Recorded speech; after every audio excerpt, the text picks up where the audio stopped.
नमस्कार. तर मी आज बनवून दाखवणार आहे मिक्स भाज्यांचं थालीपीठ. तर त्यासाठी घेतलेले आहे मी तर एक वाटीला थोडी कमी पत्तागोबी घेतलेली आहे खिसून. एक छोटा मीडियम साईजचा मुळा घेतलेला आहे मी खिसून. इथं मी छोटे 2 गाजर खिसून घेतलेले आहेत. इथे एक काकडी मी खिसून घेतलेली आहे आणि कोथिंबीर घेतलेली आहे. तर थालीपीठ करण्यासाठी आपल्याला वाटण बनवायला घ्यायचं आहे. मी 8 ते 9 हिरव्या मिरच्या घेतलेल्या आहेत, 10 ते 15 लसणाच्या पाकळ्या, अर्धा चमचा जिरं. मिरच्या आपल्याला थोडीशी जास्तच वापरायची आहे, कारण आपण काकडी, मुळा आणि गाजर थोडंसं गोड राहतं, त्याच्यामुळं आपल्याला मिरची थोडी जास्तच घालायची आहे. ह्याचं आपल्याला जाडसर थोडंसं वाटण करून घ्यायचं आहे. तर एक मी ताट घेतलेलं आहे. ताटात घ्यायचं आहे आपल्याला मुळा,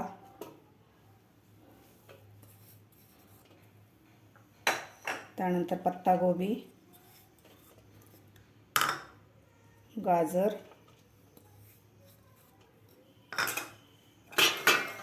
काकडी कोवळी होती, त्याला पाणी सुटलेलं आहे खिसून घेतल्यानंतर. त्यानंतर घालायची आपल्याला कोथिंबीर थोडी जास्तच घालायची आहे. इथं मी 1 वाटी ज्वारीचं पीठ घेतलेलं आहे. त्यानंतर त्यापेक्षा छोट्या वाटीनं मी गव्हाचं पीठ घेतलेलं आहे. गव्हाचं पीठ थोडंसं कमी घ्यायचं आपल्याला ज्वारीच्या पिठापेक्षा, आणि गव्हाच्या पिठापेक्षा थोडं कमी आपल्याला बेसन पीठ घ्यायचं आहे, कारण बेसन पीठ जर जास्त घातलं तर आपलं थालीपीठ करपलं जातं, त्यामुळे बेसन पीठ आपल्याला कमीच घालायचं आहे. आता इथं घालायचं आपल्याला बनवून घेतलेला ठेचा, मिरची, लसूण आणि जिरे काढून घेतलेले ते घालायचं आपल्याला. त्यानंतर थोडासा ओवा घेतलेला आहे, तो घालायचा आपल्याला हातावर चुळून.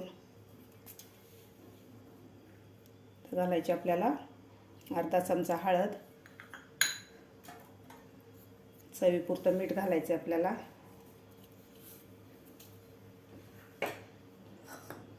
आता आपल्याला ह्या भाज्यामध्येच हे पीठ व्यवस्थित मिक्स करून घ्यायचं आहे. सुरुवातीलाच आपल्याला पाणी नाही घालायचं. मुळ्याला आणि काकडीला पाणी सुटतं, त्यामुळे आपल्याला पाणी अगोदरच घालायचं नाही. आपल्याला या भाज्यामध्येच आपल्याला पीठ मिक्स करून घ्यायचं आहे.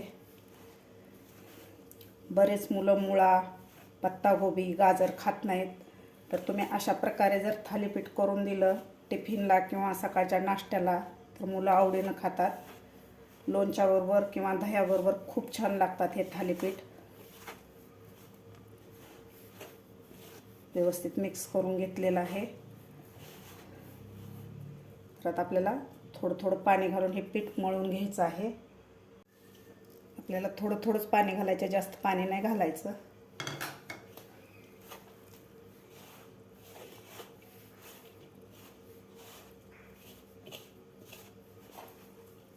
पीठ मळल्यावर सुद्धा पिठाला पाणी सुटतं, त्यामुळे आपल्याला थोडंसं घट्टसरच हे पीठ मळून घ्यायचं आहे.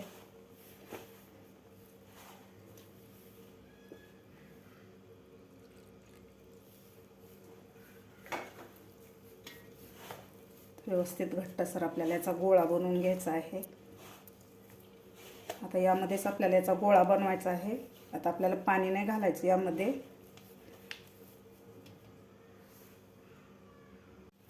अशा प्रकारे मी घट्टसर असं पीठ मळून घेतलेलं आहे. आपल्याला जास्त पातळ पीठ नाही मळायचं, कारण नंतर सुद्धा याला पाणी सुटतं.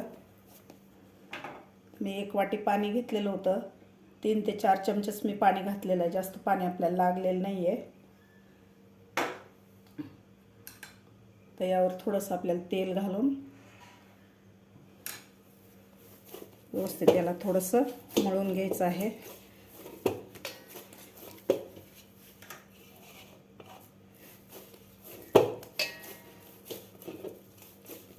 अशा प्रकारे पीठ मळलेलं आहे. तर आता आपल्याला लगेचच थालीपीठ बनवायला घ्यायचे आहेत. जास्त वेळ जर ठेवलं तर हे पीठ पातळ होतं. मी इथं एक कॉटनचा कपडा घेतलेला आहे ओला करून, तो पोळपाटावर अंथरून घेतलेला आहे. त्यावर आपल्याला थोडंसं यावर पाणी घालायचं आहे.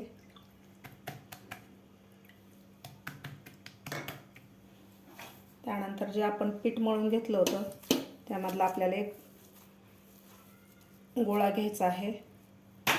आपण जेवढा पोळीला घेतो त्यापेक्षा थोडासा जास्त घ्यायचा आहे. आपल्याला व्यवस्थित त्याचा उंडा बनवायचा आहे. यावर आता आपल्याला थापून घ्यायचं आहे. आपल्याला थोडं थोडं हाताला असं पाणी लावून थापायचं आहे, म्हणजे हाताला पीठ चिकटणार नाही आहे.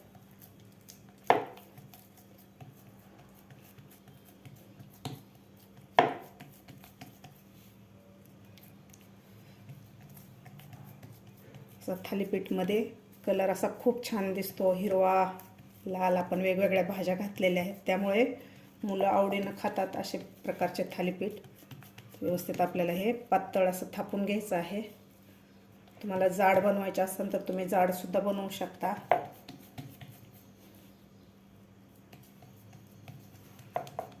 व्यवस्थित बनवून घ्यायचं आहे आपल्याला. अशा प्रकारे मी थापून घेतलेलं आहे. तर यावर आपल्याला आता थोडंसं तेल लावून घ्यायचं आहे वरतून. वरतून तेल लावल्यामुळं हा भाग तव्यावर जातो. तेल लावल्यामुळं चिकटणार नाही, त्यामुळे आपल्याला तेल लावून घ्यायचं आहे. यावर आपल्याला थोडेसे पांढरे तीळ घालायचे आहेत.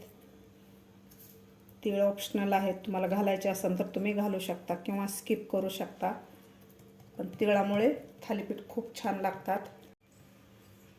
तीळ घातल्यानंतर आपल्याला व्यवस्थित याला थोडंसं असं प्रेस करून घ्यायचं आहे, म्हणजे मग तीळ असे थालीपीठाला चिटकून बसतात. त्यानंतर आपल्याला असे छिद्र पाडून घ्यायचे आहेत.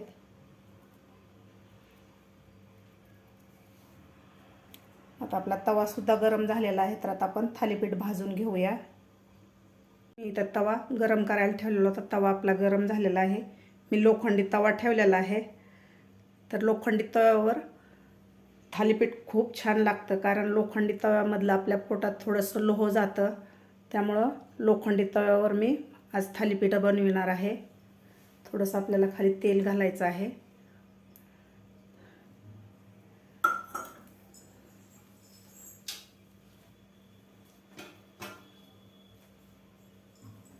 आता आपण हे बनवून घेतलेलं थालीपीठ या तव्यावर घालणार आहोत. अशा प्रकारे आपल्याला वरचा कपडा असा काढून घ्यायचा आहे.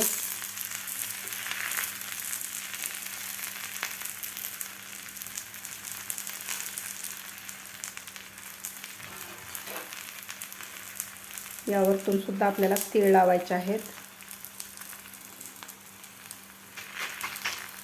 तीळ लावल्यानंतर थोडंसं आपल्याला प्रेस करायचं आहे.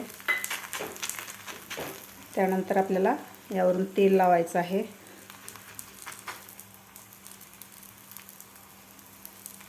तुम्ही तूपसुद्धा लावून घेऊ शकता.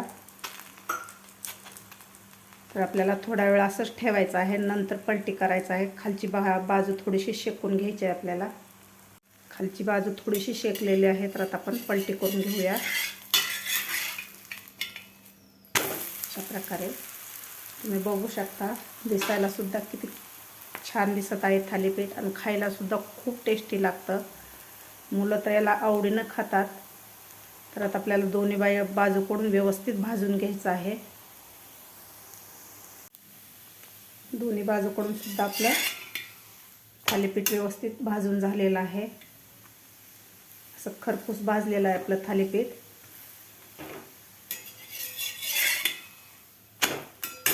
तर आपण काढून घेऊया, आणि बाकीचे सुद्धा राहिलेलं आपल्याला अशा प्रकारे बनवून घ्यायचे आहेत. तुम्ही बघू शकता, गरमागरम आपलं मिक्स भाज्यांचं थालीपीठ तयार झालेलं आहे. खायला खूप टेस्टी लागतं. लहान मुलांना तर हे खूप आवडतं. तुम्ही लहान मुलांच्या टिफिनला किंवा सकाळच्या नाश्त्यासाठी सुद्धा बनवू शकता. तुम्ही सुद्धा नक्की एकदा करून बघा. माझी आजची ही रेसिपी तुम्हाला आवडली असेल तर नक्की लाईक, शेअर आणि सबस्क्राईब करायला विसरू नका. भेटूया अशाच एका नवीन रेसिपीसोबत. तोपर्यंत धन्यवाद.